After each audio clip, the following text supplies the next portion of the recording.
The alarm screamed in the darkness. Commander Arya Chen opened her eyes to red emergency lights flashing across the ceiling of her cryopod. Her body felt heavy, like someone had filled her veins with concrete. The air tasted metallic and wrong. She tried to move her fingers. They twitched. Good enough. The pod's display showed critical failures across every system. Hull breach in Sector 7. Life support at 18%. Reactor offline. Communications dead. And the date made her stomach drop. 47 days had passed since the incident. Arya remembered it clearly now. The ship had hit something in the void between, that empty stretch of space where even stars refused to shine. The impact had torn through the cargo bay and damaged the main drive. Captain Velthar, the Zenthari who commanded the Crimson Harvest, had gathered the crew for an emergency meeting. 12 crew members stood in that room. 11 aliens, 1 human. Velthar had explained the situation with cold precision. The ship could limp to the nearest station, but only if they reduced weight and power consumption. The damaged sections needed to be sealed off. Anyone trapped in those sections would be left behind. Arya had been doing repairs in Sector 7 when the impact hit. She was already on the wrong side of the blast doors. She had argued through the communication system, begged them to wait just 2 more hours. She could make it to the safe zone if they gave her time. The radiation was manageable. She had her suit. Captain Velthar had apologized. His voice carried no emotion through the speaker. Commander Chen, the Galactic Concordat protocols are clear. We must preserve the majority. Your sacrifice will be remembered. Then they had sealed the doors. Arya had screamed and pounded on the metal until her fists bled. She had tried to override the locks, but they had locked her out of the system, remotely. Through the small window, she watched the Quilvan navigator, Tessic, look away. They had shared meals together for 6 months. Tessic looked away. The last thing Arya heard before the communications cut out was the Zenthari engineer saying the emergency cryopod in her section might give her a few extra days. Maybe someone would find the wreck, eventually. It was better than suffocating in the next hour. They had left her a coffin and called it mercy. Now, 47 days later, Arya pulled herself out of the pod. Her legs shook as she stood. The ship groaned around her like a dying animal. She checked her vitals on the medical scanner. Radiation poisoning. Stage 2. Maybe 3 weeks before the symptoms became unbearable. Maybe 4 weeks before death. She laughed. It came out harsh and broken. 3 weeks was better than the 1 hour she should have had. Arya limped through the damaged section. Emergency lights cast everything in shades of red and black. The hull breach had sealed itself with emergency foam, but the stuff was already cracking. The cargo they had been hauling, medical supplies for a Zenthari colony, was scattered and destroyed. Millions of credits worth of medicine, frozen and ruined. Her crew had left her to die for cargo insurance. She found the main computer terminal in the damaged section. It flickered to life when she touched it. Most systems were dead, but the ship's black box was still recording. Still, keeping logs. She pulled up the crew reports from after the incident. Captain Velthar had reported her death immediately. Casualty of the impact. A tragic loss. The insurance company had already paid out her death benefit to her family on Earth. The cargo company had compensated the crew for their bravery in saving the ship and the valuable cargo. Valuable cargo. That was still frozen and destroyed in the bay around her. They had lied. They had taken the money and run. Arya felt something cold settle in her chest. Not fear. Not despair. Something sharper. She pulled up the ship's schematics. The main drive was dead. Yes. Communications were fried. Life support was failing. By every logical measure, she was already dead. The universe had written her off, but humans had a reputation in the galaxy. The other species whispered about it in their own languages, thinking humans could not understand. They called humans the irrational ones. The species that did not know when to quit. The ones who looked at impossible situations and said, "Watch me." The Concordat had rules about survival, mathematics, and logic. Save the many, lose the few. It made sense. It was efficient. Every spacefaring species followed these rules, because they worked. But humans were new to space. Only 2 generations since first contact. They had not learned to follow the rules yet. Arya pulled up the engineering bay inventory. Then she looked at the quantum drive core. It was experimental technology, something the human military had designed and the cargo company bought cheap. The aliens said it was unstable. Dangerous. They only used it because humans did not know better. She studied the readings. The core was damaged but still generating power. Barely contained power. Chaotic power. 47 days of life support left. 3 weeks before radiation killed her. No rescue coming. No way to call for help. The rational choice was to get back in the cryopod and let the cold take her. Peaceful. Painless. Arya started pulling tools from the emergency locker. She was human. Rational was for species that wanted to live long enough to see tomorrow. Irrational was for species that wanted to make tomorrow come to them. Arya stood in front of the quantum drive core and tried to remember everything her engineering professors had taught her at the academy. The core hummed with barely contained energy, casting a blue glow across the damaged engineering bay. Cracks spider-webbed across its containment housing. Any sane engineer would shut it down immediately. She pulled up the diagnostic screen. The readings made her wince. Containment at 42%. Radiation leakage at dangerous levels. Power output fluctuating wildly. The core was eating itself from the inside. Perfect. She started a log recording. Someone might find this ship eventually. Probably years from now. A salvage crew would crack open the hull and find her dried-up corpse. They should at least know what happened. Day 47. Commander Arya Chen. Recording. Human. 29 years old. In case anyone is wondering. Yes. The Zenthari crew left me here to die. Yes, they reported me dead and collected the insurance money. She pulled out the engineering manual for the quantum drive. The warnings covered 3 full pages. Do not modify. Do not attempt field repairs. Do not operate outside specified parameters. Contact certified technician immediately if anomalies occur. Arya tossed the manual aside. The quantum drive worked by creating tiny, controlled tears in space-time. It would open a microscopic hole, and the ship would slide through, covering massive distances instantly. It required precise calculations and perfect containment. The slightest error would tear the ship apart. The aliens who built it had centuries of experience with quantum mechanics. Humans had been using the technology for less than 20 years, copying designs they barely understood. But Arya had spent 3 years studying quantum physics before switching to engineering. She understood the theory, even if she could not build one from scratch. And right now, theory was all she had. She started running calculations. The ship's computers were damaged, but still functional enough for basic math. What she needed was not a precise jump.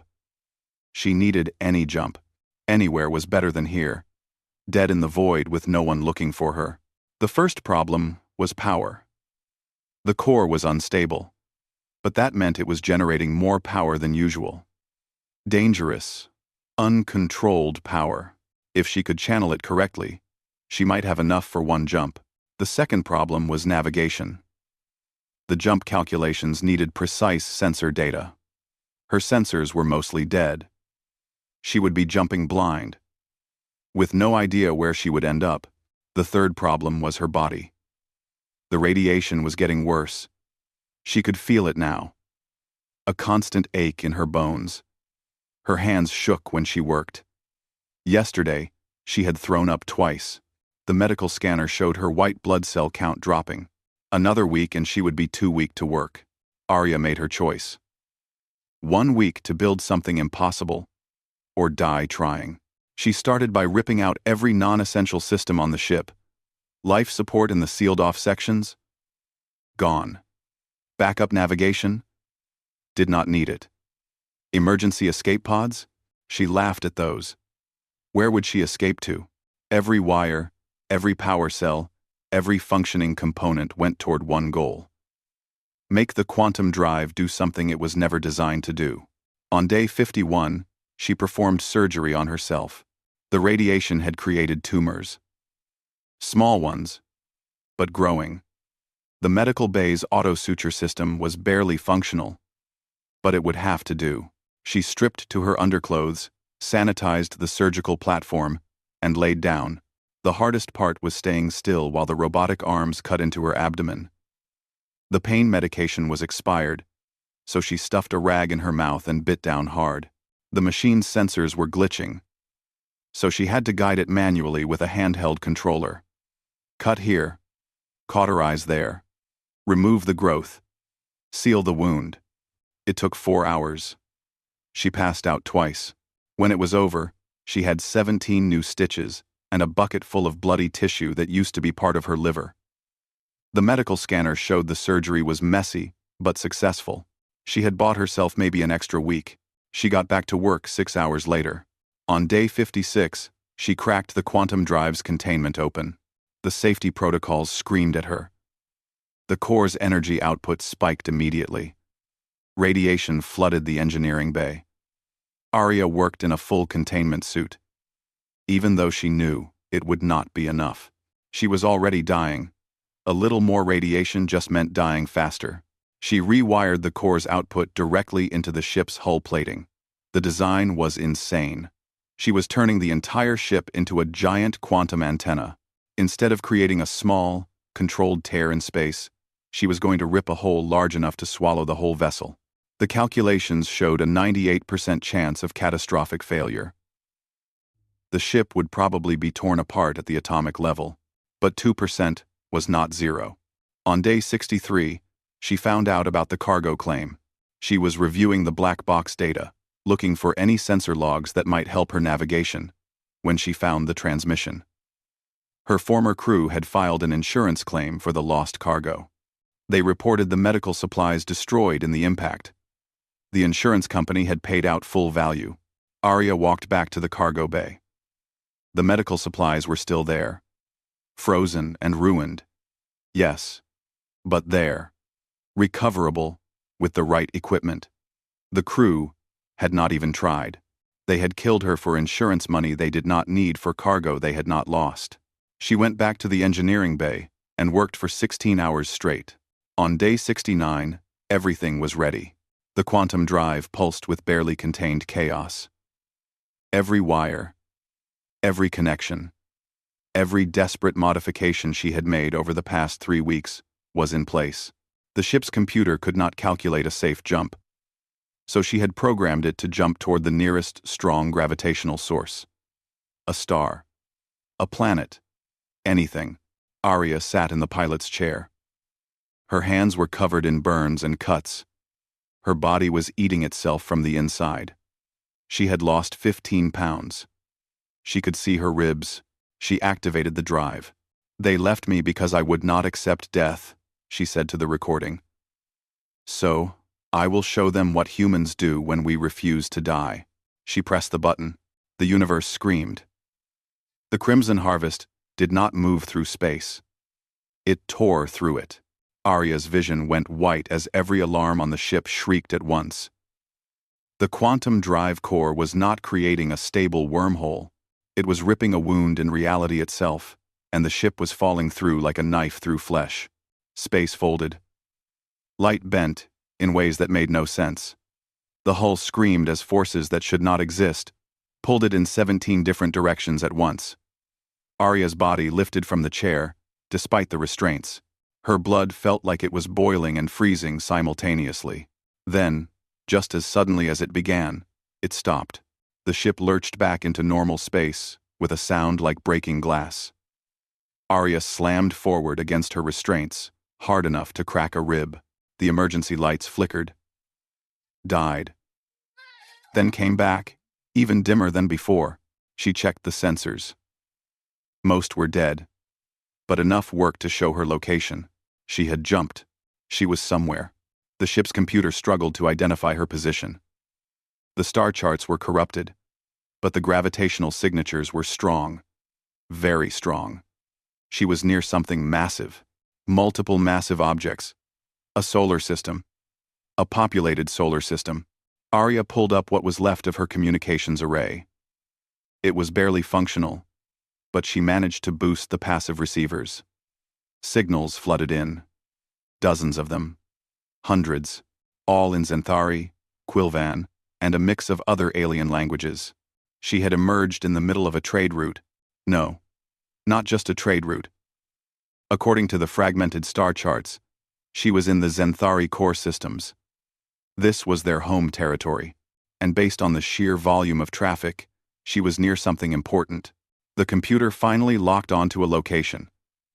The Zenthari Trade Summit, one of the largest commercial gatherings in this sector of the galaxy. Thousands of ships, millions of beings, all conducting business, making deals, and celebrating successful ventures. And Arya Chen had just torn a hole in space-time, right in the middle of their party. The communications array crackled to life. An automated message in Zenthari trade language. Unidentified vessel. You have entered restricted space. Identify yourself immediately, or face defensive action. Number 6. 100 better in the blast.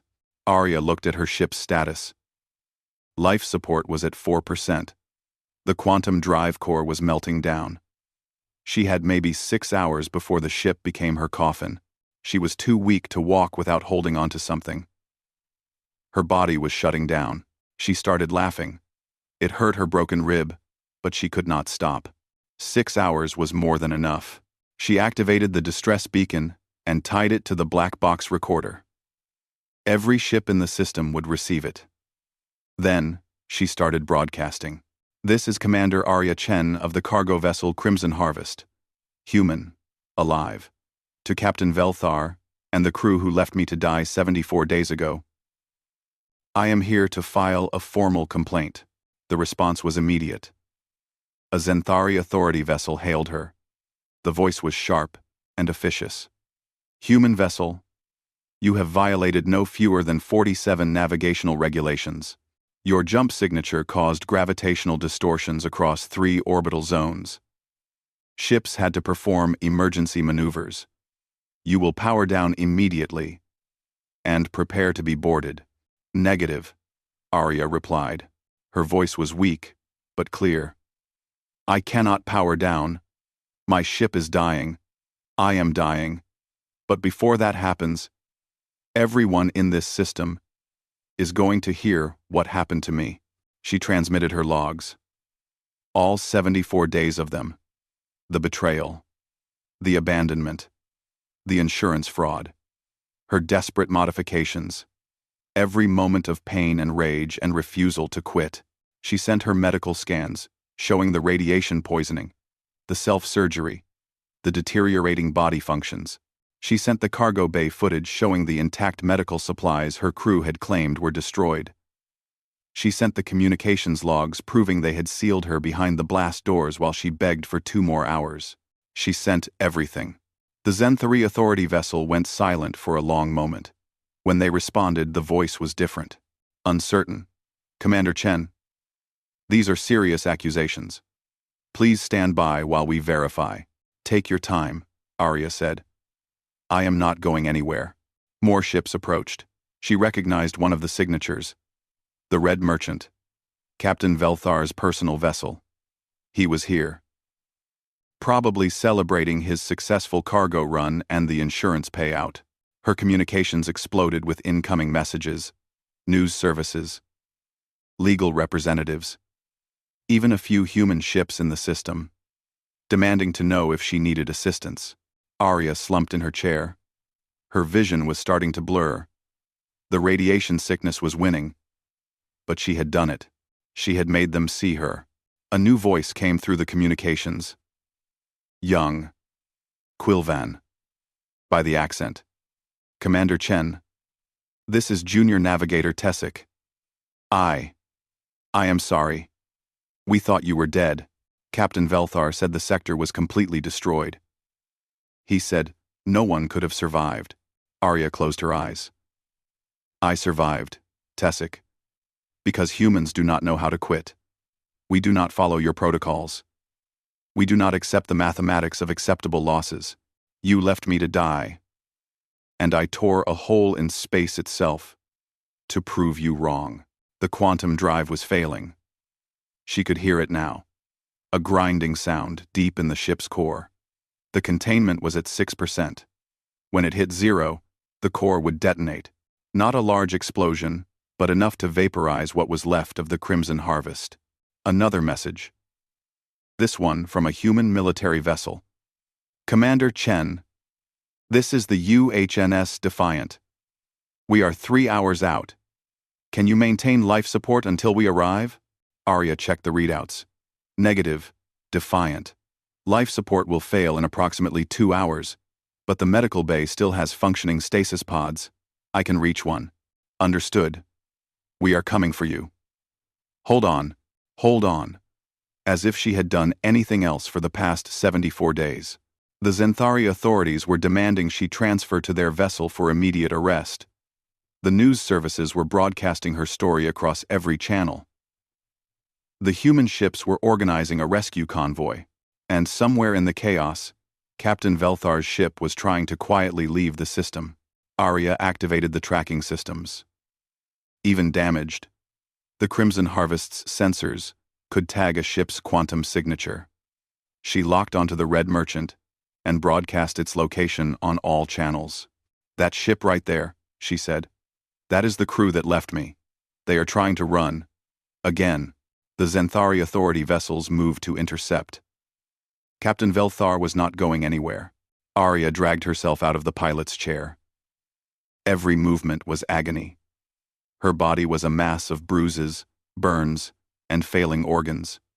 She made it to the medical bay and climbed into the stasis pod. The system struggled to activate. She had cannibalized so many parts, but it worked. The cold sleep protocols engaged. Her body temperature started dropping. Her heart rate slowed. Her last thought before the darkness took her was simple and fierce. She had won. The human had refused to die, and in refusing, she had shredded the darkness between stars to prove that some species were too stubborn for the universe to kill. Arya woke up to white walls and the smell of antiseptic. Her body felt wrong. Too light. Too clean. No pain. She tried to sit up and found her arms restrained. Not tightly, just enough to keep her still. Medical restraints. "Easy, Commander." A human voice. Male. Calm. "You have been unconscious for 6 days. Your body has been through hell. The doctors want you to rest." Her vision focused. A man in a human military uniform sat beside her bed. Dark skin, gray in his hair, the rank insignia of a captain on his collar. Behind him, through a window, she could see Earth, blue and green and home. "Where?" Her voice came out as a croak. "Earth Orbital Station. Medical Wing. The Defiant pulled you out of that stasis pod and brought you straight here. You were in bad shape. Radiation poisoning, malnutrition, internal bleeding, infections. The doctors said, you should have been dead a month ago." Arya managed a weak smile. "Humans are hard to kill." The captain smiled back. "That is what they are saying. All across the galaxy. Do you know what you have done, Commander?" She shook her head slightly. "You have started a war. Not with guns, but with lawyers and public opinion. Your broadcast reached every major world in the Concordat. Billions of beings watched your logs. They saw what happened to you. And they are angry." He pulled up a holographic display. News feeds in a dozen languages scrolled past. Headlines in Zenthari, Quilvan, Rylothian. Even some languages Arya did not recognize. "Human abandoned by crew survives impossible odds. Trade captain faces fraud charges after leaving crew member to die. Concordat protocols under fire. Is survival math ethical? The woman who tore space itself rather than die quietly." The captain waved them away. You are famous. Or infamous. Depending on who you ask. The Zenthari Trade Council is demanding you face charges for reckless endangerment. 37 ships had to perform emergency maneuvers when you appeared. The gravitational distortions damaged 2 station modules. You violated about 100 different regulations. Arya felt a cold weight in her stomach. Are they going to arrest me? They tried. The human government told them no. You are a human citizen, and you were acting in self-defense and survival. We do not recognize their authority to prosecute you for refusing to die. He leaned forward. But Commander, we need to talk about Captain Velthar and his crew. Her hands clenched into fists despite the restraints. Where are they? Where are they? In custody. Zenthari authorities arrested them immediately after your broadcast. The evidence you provided was overwhelming. They filed false insurance claims. Abandoned a crew member in violation of contract law. And fled the scene when confronted. The Zenthari are prosecuting them under their own laws. Will they face real consequences? The captain's expression darkened. That is complicated. Under Zenthari law, what they did was not technically illegal. The Concordat protocols allow for necessary losses in survival situations. They argued that sealing you in a damaged section was the logical choice to save the majority of the crew. The insurance fraud is harder to defend, but their lawyers are claiming it was an honest mistake. They believed the cargo was destroyed. Arya felt rage building in her chest. So they get away with it. Under Zenthari law, probably. We have been part of the Concordat for only 20 years, and in that time, we have accepted their rules, their protocols, their way of doing things. We have lost people because we followed their survival mathematics. He stood and walked to the window. 3 days ago, a human mining crew on the edge of Quilven space sent us their story. 5 years ago, their ship was damaged. The Quilven rescue vessel calculated that it would cost too much fuel to save all of them. They saved the Quilven crew and left the humans behind. 7 people died. We never heard about it because it was protocol. He turned back to her. Since your broadcast, we have received 43 similar reports. Humans abandoned, left behind, or classified as acceptable losses by alien crews. The Concordat has been doing this to us for 2 decades, and we accepted it because we were the new species. We thought we had to follow their rules. Arya felt something shift in her understanding. This was bigger than her revenge. Bigger than one crew's betrayal. What happens now? Now, humanity pushes back. Your story gave us the opening we needed. The younger species in the Concordat are watching. The Rylothians, the Mesquine, even some of the Quilven colonies are questioning the protocols. Public opinion is shifting. He pulled up another display. This one showed the Galactic Concordat Assembly. Tomorrow, the human delegation is proposing new protocols. Minimum rescue attempt standards for all crew, regardless of species. Mandatory investigation for any abandonment claims. Criminal penalties for falsifying survival reports. The older species will never accept it. They will if enough younger species support it. And right now, you are the symbol they are rallying around. The human who refused to die, who literally tore through space itself rather than accept their mathematics. A knock on the door interrupted them. A doctor entered, human, with the tired eyes of someone who had been working too long. Captain, I need to check on my patient, and Commander Chen needs rest. The captain nodded. Of course. Commander, there is one more thing. The Zenthari offered you a deal. Drop your complaint against Captain Velthar and his crew, accept a compensation payment, and never speak publicly about the incident again.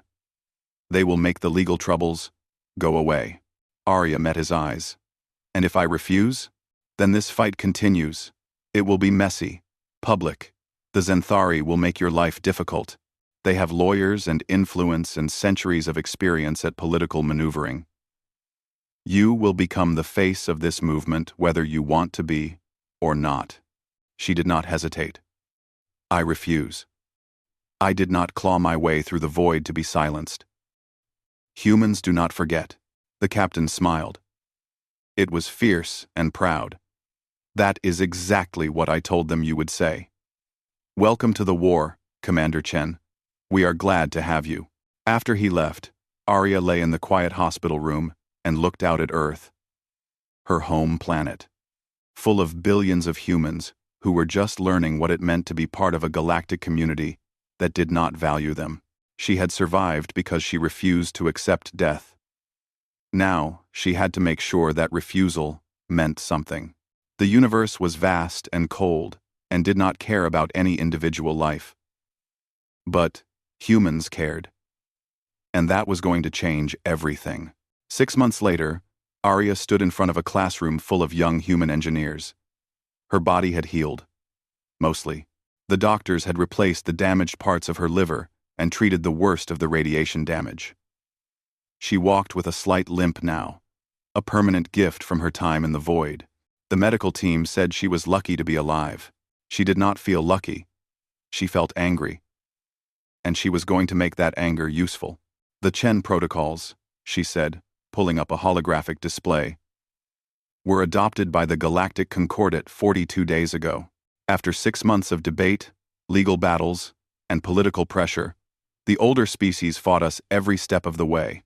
They said humans were being emotional, irrational, that we did not understand the mathematics of survival. She looked at her students. 23 young faces, all human, all eager to learn. They were right. We do not understand their mathematics. Because their mathematics says some lives are worth less than others.